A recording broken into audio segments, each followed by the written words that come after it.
اور آپ کو جو ہے قیمت مل جائے گی، اونٹ دے دو. تو انہوں نے اونٹ دے دیا اور آپ صلی اللہ علیہ وسلم اونٹ لے کے چلے گئے.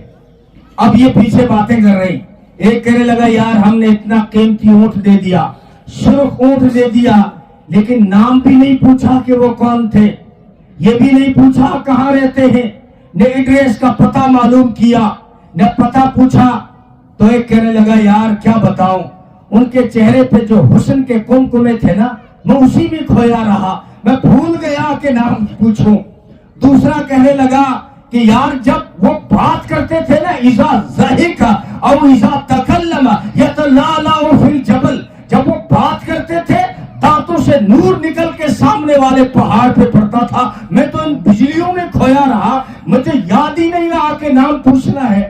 تیسرا کہنے لگا میں تو ان کی زلفوں کا جو خم و پیج ہے، اس کی جو لہک مہک چمک تھی، اسی میں کھویا رہا، میں نے نہیں پوچھا. چوتھا کہنے لگا کچھ بھی ہو، وہ حسن کے جلوے دکھا گیا، اونٹ قیمتی لے گیا. تو خیمے کے اندر سے طارق بن عبداللہ کی بیوی بولی خبردار، اگر ان کے بارے میں کوئی غلط بات کی تو اگر وہ قیمت نہ دیں گے تو میں ان کی ضامنہ بنتی ہوں، میں قیمت دے دوں گی. کہنے لگے شکر ہے یہ عورت ہو کے جانتی ہے، ہم مرد ہو کے نہیں جانتے. یہ شکر ہے وہ جانتی تو ہے، عورت ہے لیکن جانتی ہے، ہم مرد ہو کے نہیں جانتے. وہ کہنے لگی جانتی میں بھی نہیں ہوں. بات صرف یہ ہے جب سودا ہو رہا تھا میں نے جو ہے پردے کی اوٹ سے ان کا چہرہ دیکھ لیا تھا. یارو جن کا چہرہ اتنا خوبصورت ہو وہ جھوٹا ہو ہی نہیں سکتا. صلی اللہ علیہ وسلم ایسا حسین آئیڈیل دیا ہے نوجوان، اور تم کسی نقالی پہ فخر کرنے لگے ہو. اس کی جو نشے کی حالت میں پڑ گیا، پینٹ پھٹ گئی، تجھے فیشن بنا کے دے دیا. پینٹ پھٹی ہوئی پہننا کوئی کمال نہیں، فیشن نہیں ہے، مجبوری تھی. وہ پیا ہوا تھا، بوتلیں چڑھائی ہوئی تھی، فلم کی شوٹنگ کر رہا تھا اور پڑ گیا تو پینٹ یہاں سے پھٹ گئی. یہ لڑکی کا ایک انٹرویو، اس نے بتایا کہ صبح جلدی جلدی میرا کہیں انٹرویو تھا تو میں گھر سے اندھیرے میں ہی نکل پڑی اور جلدی جلدی میں کہتی ہے میں نے سلوار الٹی پہن لی، قادیانی کی طرح. وہ کہتے ہیں وہ بیوی کے سلوار باندھ کے فجر کی نماز پڑھانے آ گیا تھا جس نے کہا میں نبی ہوں. تو وہ لڑکی کہتی ہے میں اندھیرے میں انٹرویو دینے گئی تو وہاں جا کے جب دن نکلا پتہ چلا سلوار تو الٹی پہنی ہوئی ہے. اب لڑکی ہوں بدلوں کہاں، انٹرویو دینا تھا، نوکری کا چکر تھا. میں پہنچ گئی اور جیسے ہی آفس میں گئی تو ان بڑے بڑے آفیسر بیٹھے تھے، ان کی نگاہ پڑ گئی کہ بچی نے سلوار الٹی پہن رکھی ہے. کہ بھائی بیٹا آپ نے سلوار الٹی پہن رکھی ہے. تو فوراً اس بچی نے کہا کہ جناب صدر یہ فیشن ہے، آج کل یہ کیا فیشن ہے. تو یہ عجیب الٹی چیزیں آپ کو فیشن بنا کے دے رہے ہیں. بالوں کی کٹنگ دیکھ لو، ہمارے بچوں کی کھیت بنا دیا سر کو، چاروں میں ٹریکٹر گھما، چاروں طرف ٹریکٹر گھما رکھا ہے.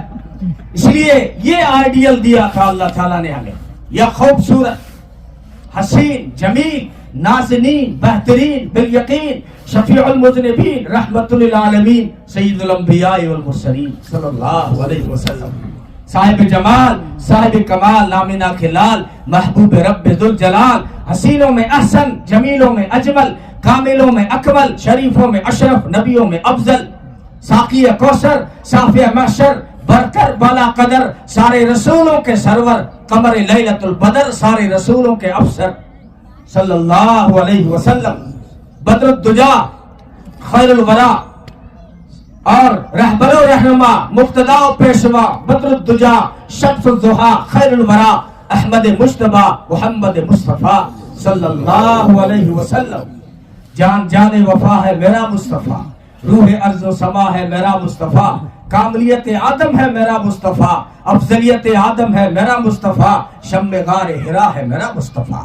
وعدے لکھا ہوا ہی قرآن میں، نہ تخیل تصور نہ دیوان میں، آدم و نوح ابراہیم و عمران سے ان اللہ استفا ہے میرا مصطفیٰ، نور پیغام وحدت میرا مصطفیٰ، روح تکوین خلقت میرا مصطفیٰ، شیش کی عظمتیں ساری اپنی جگہ، آگے دیکھو حکایت میرا مصطفیٰ، نوح کی تبلیغ میں جن کا آیا ذکر، ہود و صالح کی چاہت میرا مصطفیٰ، راز رازوں میں تھے وہ خضر کے اگر، ہر عمل کی وضاحت میرا مصطفیٰ، شورا جتنا بھی ہے اہل دل کی نظر، بد میں لقمہ کی حکمت میرا مصطفیٰ، ناز لاکھوں ملے گو سلیمان کو، ہے دو جہانوں کی راحت میرا مصطفیٰ، ابن یعقوب بھی تھا وہ یوسف حسین، والضحیٰ کی صباحت میرا مصطفیٰ، وہ جن کے ہاتھوں سے مردوں کو زندگی ملی، اس مسیح کی بشارت میرا مصطفیٰ، صبح سوموار کے گھر میں عبداللہ کے ہوئی جن کی ولادت میرا مصطفیٰ، نوریوں سے نہیں ناریوں سے نہیں نہ کسی اور رنگت میرا مصطفیٰ، پڑھ کے قرآن کی آیتیں دیکھ لو، ہے بشر کی وہ صورت میرا مصطفیٰ، انبیاء کی وصیت میرا مصطفیٰ،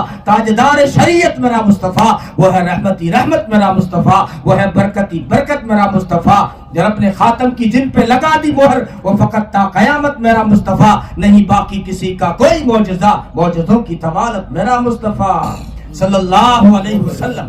اللہ تعالیٰ نے ایسا حسین دیا، ایسا جمیل دیا کہ جابر بن سمرہ فرماتے ہیں کہ میں نے تجزیہ کیا چاند سے، آؤ دنیا والوں فیصلہ کریں کہ چاند زیادہ چمکتا ہے یا محمد رسول اللہ صلی اللہ علیہ وسلم کا چہرہ زیادہ چمکتا ہے۔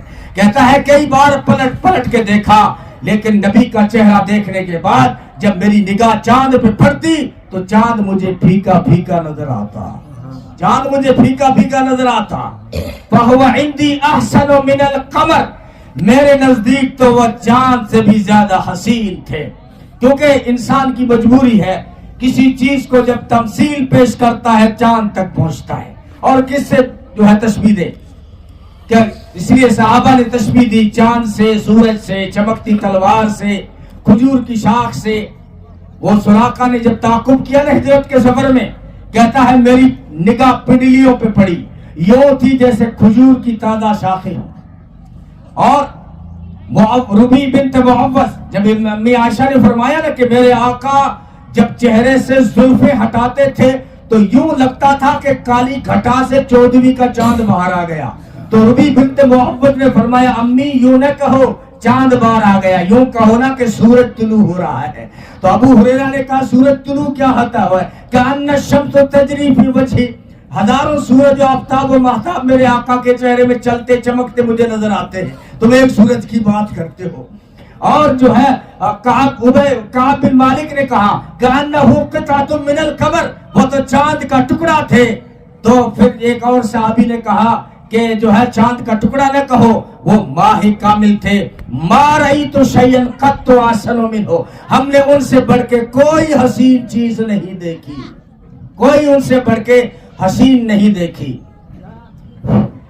کائنات حسن جب پھیلی تو لامحدود تھی، کائنات حسن جب پھیلی تو لامحدود تھی، اور جب سمٹی تو تیرا نام ہو کر رہ گئی۔ شاعر کہتا ہے کہ جب حسن پھیلا تو ساری کائنات بن گئی، جب حسن پھیلا تو ساری کائنات بن گئی، لیکن جب حسن سمٹا تو محمد کی ذات بن گئی صلی اللہ علیہ وسلم۔ ایسا حسین دیا ہے دوستو۔ ہاں، امی عائشہ فرمایا کرتی تھی ایک زلیخا کا یوسف اور ایک میرا یوسف۔ زلیخا کے یوسف کو جنہوں نے دیکھا انگلیاں کٹا ڈالی، مصر کی عورتوں نے انگلیاں کٹائی، لیکن جس نے میرے یوسف کو دیکھا عرب کے مردوں نے گردنیں کٹا ڈالی۔ ہاں وہ تو انگلیاں کٹی تھی،